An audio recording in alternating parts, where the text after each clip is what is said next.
Welcome to the final session of the day, Inside Out, an Occupier's Perspective. I'd like to introduce you to Martin Johnson and Mudrika de Maria. Martin set up his business in 2014. He works out of a fantastic centre up in Hull, if anyone's from that area, called the Deep Business Centre. He formed the business in 2014. It's a really interesting business. He's going to talk to you a little bit about that in 1 minute.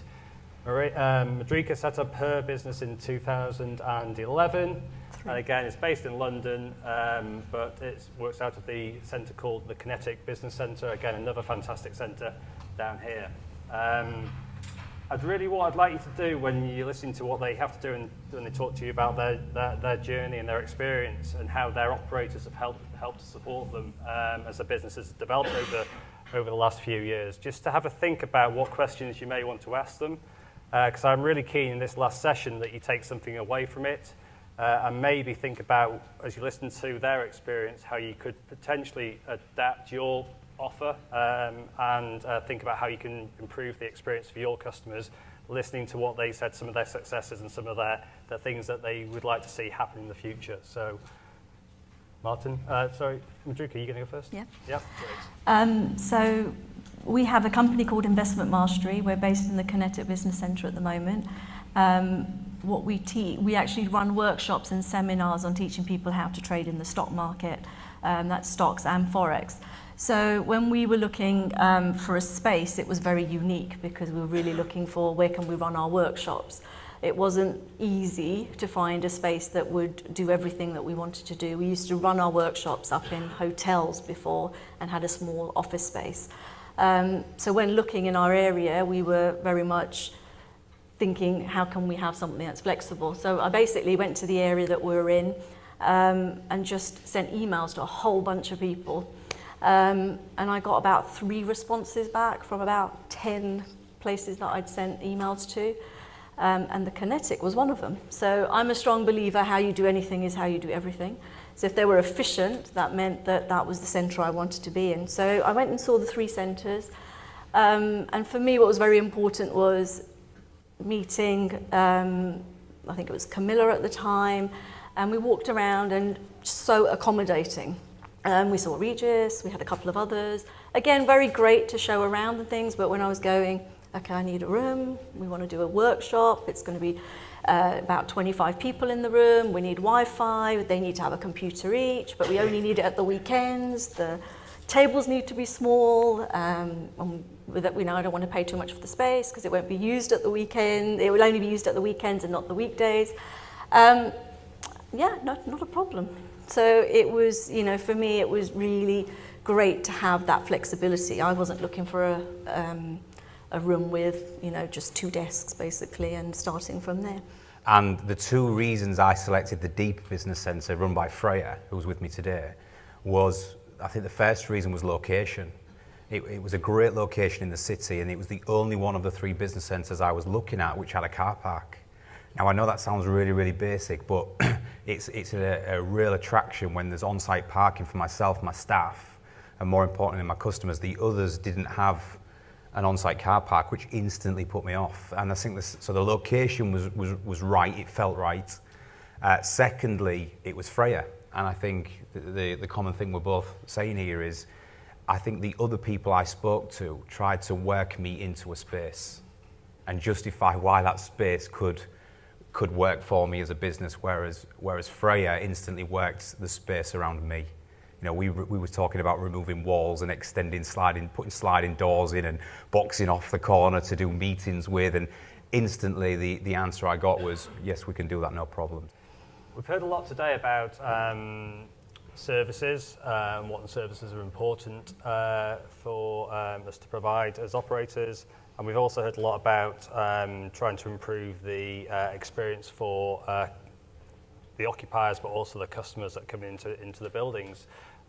What services is it that you in particular value at the centres you're at currently, and what do you think you may be looking for in the future that you don't currently have or could be developed to improve, help support your business?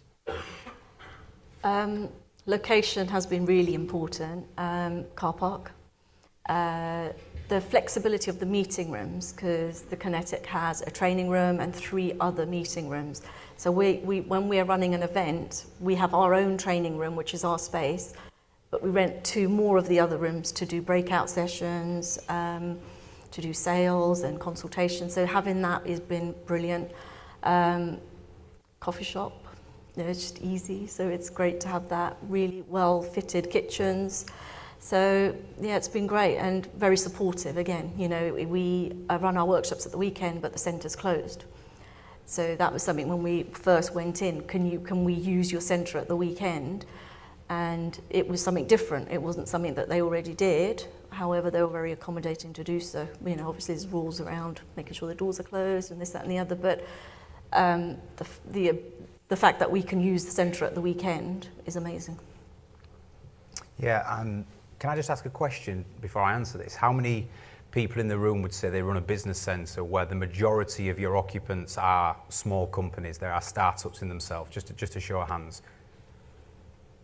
Yeah, so quite a lot. And I guess there's putting my consulting hat on for 1 second. There's a theory that I teach to companies and speak to companies about called the hourglass theory. And if you think about my journey as an occupant of a business centre, what we found is when we start out in the early phases of business, it's really exciting, right? Because we have our early adopters. So we get our first lot of customers when we've arrived in the business centre and set up, and we all think we're going to be millionaires, right? It's the honeymoon period of business. Yeah. The early adopters come on board. You've got loads of bandwidth.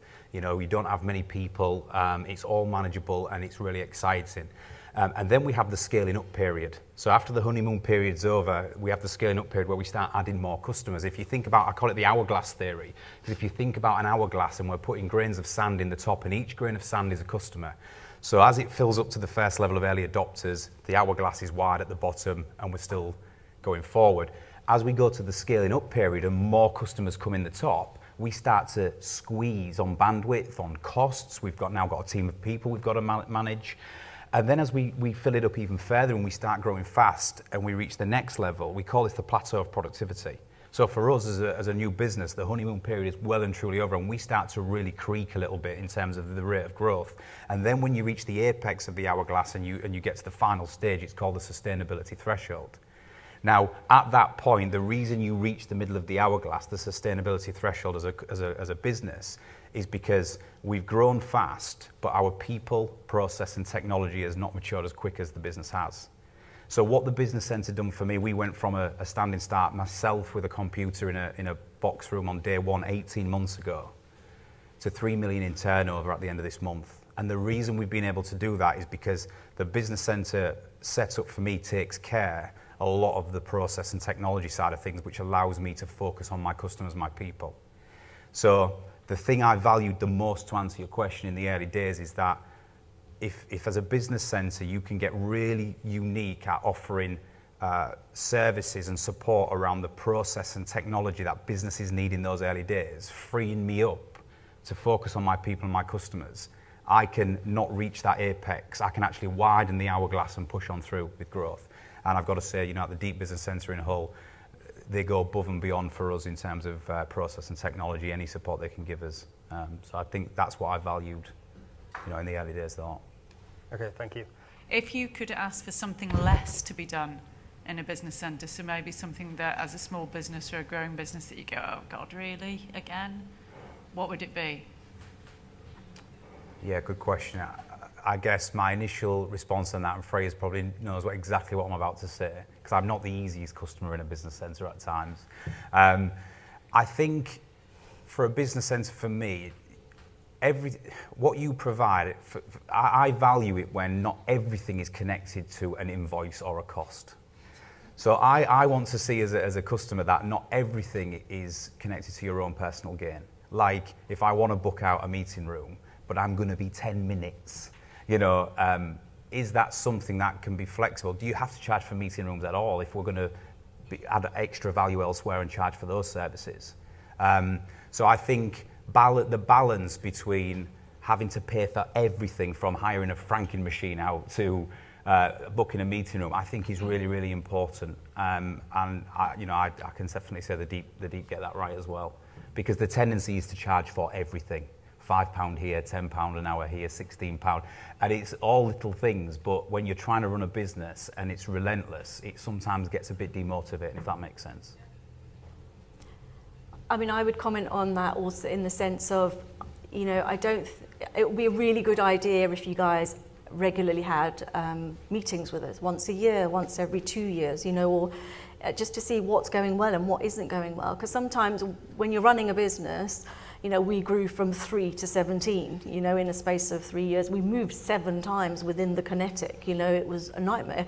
And they were very accommodating, but I think what would be great is when we're running around doing those things, we don't know what's working and what's not working. And it's until we get the invoice, we go, oh, maybe I can do a deal here with the meeting rooms because we rent them out a lot.